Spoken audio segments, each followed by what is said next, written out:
નમસ્કાર મિત્રો, સ્વાગત છે તમારું અમારી યુટ્યુબ ચેનલ જેડી સરકારી યોજનામાં। મિત્રો, આજના વિડીયોમાં આપણે વાત કરીશું મિત્રો તમે ડિજિટલ રેશન કાર્ડને તમે તમારા મોબાઈલ અથવા પીસીમાંથી કેવી રીતે ડાઉનલોડ કરી શકશો, એ પણ મિત્રો તમે ઘરે બેઠા ડાઉનલોડ કરી શકશો। મિત્રો, જેવી રીતે તમે આધાર કાર્ડ છે, પાન કાર્ડ છે, ચૂંટણી કાર્ડ છે અને ડ્રાઇવિંગ લાયસન્સને તમે આઈડી કાર્ડ બનાવીને રાખી શકો છો, તો મિત્રો એવી રીતે હવે રેશન કાર્ડને પણ આઈડી કાર્ડ બનાવીને રાખી શકશો અને તેને તમે ઓનલાઈન ડાઉનલોડ કરી શકશો। તો મિત્રો, ડિજિટલ રેશન કાર્ડ છે તે કેવી રીતે તમે ડાઉનલોડ કરી શકશો, જેવી તમામ માહિતી આપણે આ એક જ વિડીયોમાં મેળવી લઈશું। પરંતુ મિત્રો, તે પહેલા વિડીયો ગમે તો લાઈક અને શેર કરી દેજો અને મિત્રો અમારી ચેનલમાં નવા હોય તો ચેનલને સબસ્ક્રાઇબ કરી દેજો। તો ચાલો મિત્રો વિડીયોની શરૂઆત કરીએ। મિત્રો, ભારત સરકાર દ્વારા એક ડિજિટલ રેશન કાર્ડ બનાવવામાં આવ્યું છે અને મિત્રો તમે તેને ઓનલાઈન ડાઉનલોડ કરીને તેને આઈડી કાર્ડ બનાવીને તમે તમારી પાસે રાખી શકો છો અને તેની પીડીએફ પણ મિત્રો તમે ડાઉનલોડ કરી શકશો। તો ચાલો મિત્રો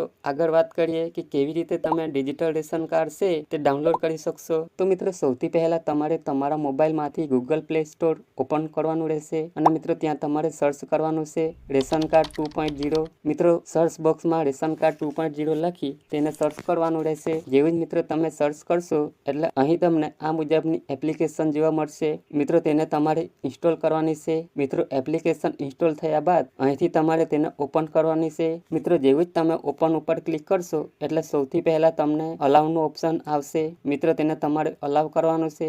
મિત્રો અલાવ કર્યા બાદ તમારી એપ્લિકેશન છે તે ઓપન થઈ જશે। અહીં તમને ભાષા સિલેક્ટ કરવાનું ઓપ્શન આવશે, ત્યાંથી તમે જે પણ ભાષા સિલેક્ટ કરવી હોય તે તમારે સિલેક્ટ કરી દેવાની રહેશે। અહીંયાથી ગુજરાતી ભાષા સિલેક્ટ કરી દઈશું। ત્યારબાદ મિત્રો અહીં આગળ ઉપર ક્લિક કરવાનું રહેશે। જેવું જ મિત્રો તમે આગળ ઉપર ક્લિક કરશો અહીં તમને રેશન કાર્ડનું અમુક માહિતી જોવા મળશે। ત્યારબાદ અહીં જે શરૂ કરો એ ઓપ્શન ઉપર તમારે ક્લિક કરવાનું રહેશે। જેવું જ મિત્રો તમે શરૂ કરો એ ઓપ્શન ઉપર ક્લિક કરશો એટલે આ મુજબની સ્ક્રીન જોવા મળશે। ત્યાં તમારે લોગિન કરવાનું રહેશે। મિત્રો જે લોગિન છે તે તમે તમારા આધાર કાર્ડ નંબરથી તમે લોગિન કરી શકશો। મિત્રો તમારો જે આધાર કાર્ડ નંબર છે તે અહીં આ બોક્સમાં ટાઈપ કરી દેવાનો છે। મિત્રો આધાર કાર્ડ નંબર નાખ્યા બાદ અહીં તમારે કેપ્ચર કોડ છે તે અહીં નાખવાનો છે। એ નાખ્યા પછી અહીં જે ઓટીપી વડે લોગિન કરો એ ઓપ્શન પર ક્લિક કરવાનું રહેશે। જેવું જ મિત્રો તમે ક્લિક કરશો એટલે તમારા મોબાઈલ નંબર પર એક ઓટીપી આવશે। મિત્રો જે નંબર તમારા આધાર કાર્ડ સાથે લિંક છે તે મોબાઈલ નંબર પર એક ઓટીપી આવશે। તે ઓટીપી તમારે અહીં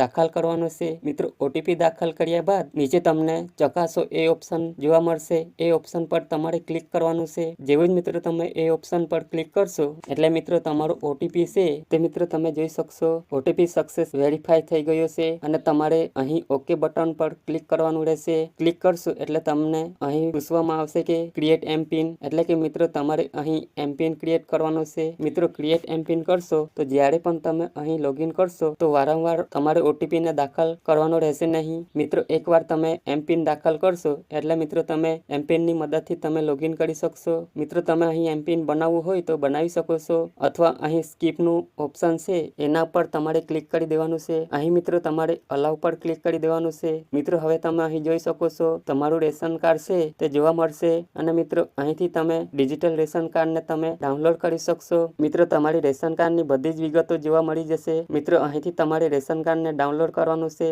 મિત્રો જેવું જ તમે ડાઉનલોડ ઉપર ક્લિક કરશો એટલે મિત્રો તમારું ડિજિટલ રેશન કાર્ડ છે તે ડાઉનલોડ થઈ જશે। તો મિત્રો આ પ્રમાણે તમે તમારું ડિજિટલ રેશન કાર્ડ છે તે જોઈ શકો છો અને તેને ડાઉનલોડ પણ કરી શકશો। તો મિત્રો આશા રાખું છું વિડીયો પસંદ પડ્યો હશે। જો મિત્રો વિડીયો પસંદ પડ્યો હોય તો લાઈક અને શેર કરી દેજો અને મિત્રો અમારી ચેનલમાં નવા હોય તો ચેનલને સબસ્ક્રાઇબ કરી દેજો।